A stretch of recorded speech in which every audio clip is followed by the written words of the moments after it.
श्री कृष्ण सुदामा की मित्रता बताती है कि मित्रता में राजा और रंग दोनों एक समान है। सुदामा श्री कृष्ण के परम मित्र थे। सांदीपनी ऋषि के गुरुकुल में शिक्षा ग्रहण करते हुए श्री कृष्ण और सुदामा की मित्रता हुई थी। सुदामा पुराणों के ज्ञाता ब्राह्मण थे।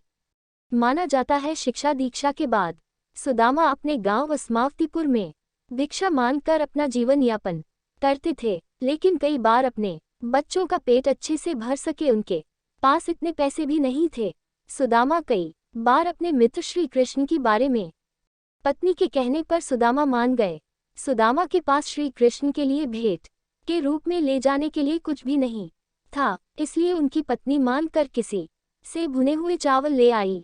माना जाता है कि उस दिन अक्षय तृतीया का दिन था जब श्री कृष्ण के पास सुदामा गए थे। आज भी अक्षय तृतीया के दिन दान और पूजा का महत्व है। इसे धन संपत्ति के लाभ से भी जोड़ा जाता है। सुदामा कई दिनों की यात्रा के बाद द्वारिका जी पहुंचे थे। द्वारिका की चकाचौंध देखकर सुदामा आश्चर्यचकित हो गए। श्री कृष्ण के महल के द्वार पर जाकर सुदामा द्वारपाल से कहने लगे कि मैं श्री कृष्ण से मिलना चाहता हूँ। द्वारपाल ने उनका परिचय पूछा तो उन्होंने बताया कि मेरा नाम सुदामा है और मैं श्री कृष्ण का मित्र हूँ। द्वारपाल उन्हें द्वार पर प्रतीक्षा करने के लिए कहकर स्वयं श्री कृष्ण के पास गया। द्वारपाल ने कहा, एक दीनहीन ब्राह्मण द्वार पर आया है।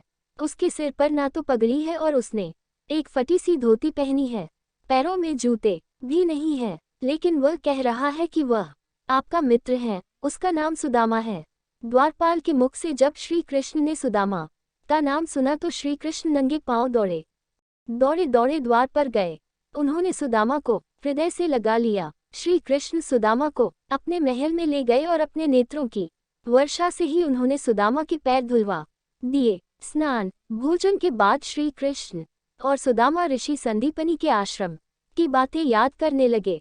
श्री कृष्ण ने पूछा कि भाभी ने मेरे लिए क्या भेजा है। सुदामा श्री कृष्ण की समृद्धि देखकर चावलों की पोटली छुपाने लगे। श्री कृष्ण को पुरानी बात याद आ गई। ऋषि संदीपनी के आश्रम में एक बार श्री कृष्ण और सुदामा जंगल में गए थे। गुरु माता ने सुदामा को चने दिए थे कि भूख लगने पर दोनों खा लेना। रास्ते में बारिश होने के कारण दोनों अलग अलग पेड़ पर चढ़ गए और सुदामा ने सारे चने खा लिए थे। श्री कृष्ण ने पूछा, क्या खा रहे हो? सुदामा ने कहा कि ठंड के कारण मैं कांप रहा हूँ, इसलिए मेरे दांतों से आवाज आ रही है। कहते हैं किसी का हिस्सा खाने से दरिद्रता आती है, इसी कारण सुदामा दरिद्र थे। का अन्य पौराणिक कथा के अनुसार एक बार एक ब्राह्मणी थी जो कि बहुत ही निर्धन थी। भिक्षा मांगकर अपना जीवन यापन करती थी। एक बार उसे 5 दिन तक भिक्षा में कुछ भी खाने को ना मिला। छठे दिन उसे भिक्षा में 2 मुट्ठी चने मिले। उसने सोचा कि सुबह उठकर ठाकुर जी को भोग लगाकर फिर चने खाएंगी। ब्राह्मणी ने चने एक पोटली में बांधकर रख दिए। उसी रात्रि उसकी कुटिया में चोर चोरी करने आए। कुटिया में उन्हें चुराने के लिए जब कुछ और नहीं मिला तो वे चोर यह विचार कर कि शायद इससे कोई मूल्यवान चीज होंगी, पोटली चुरा कर ले गया। चोरों की कदमों की आहट से ब्राह्मणी जाग गई और उसने शोर मचा दिया। ब्राह्मणी के शोर मचाने पर चोर भाग गए और गांव वाले चोरों के पीछे भागे। चोर भागते हुए ऋषि संदीपनी के आश्रम में जाकर छिप गए, जहां श्री कृष्ण और सुदामा उस समय उसी आश्रम में शिक्षा ग्रहण कर रहे थे। जब गांव वाले चले गए तो चोर आश्रम से भाग गए, लेकिन जाते समय चने की पोटली वहीं छोड़ गए। उधर ब्राह्मणी ने श्राप दे दिया कि जो भी मनुष्य मुझ निर्धन के चने खाएगा वह दरिद्र हो जाएगा। अगले दिन सुबह वह चने की पोटली गुरु माता को मिली। गुरु माता ने जब श्री कृष्ण और सुदामा जंगल में लकड़ी लेने जा रहे थे तो वह पोटली सुदामा को दी और कहा कि भूख लगने पर बांटकर खा लेना। लेकिन सुदामा तो ब्रह्म ज्ञानी थे। पोटली पकड़ते ही सारा रहस्य उन्हें समझ में आ गया। सुदामा विचार करने लगे कि गुरु माता ने आदेश दिया है कि दोनों बांटकर चने खा लेना, लेकिन उस ब्राह्मणी ने तो श्राप दिया है कि जो भी चने खाएगा वह दरिद्र हो जाएगा।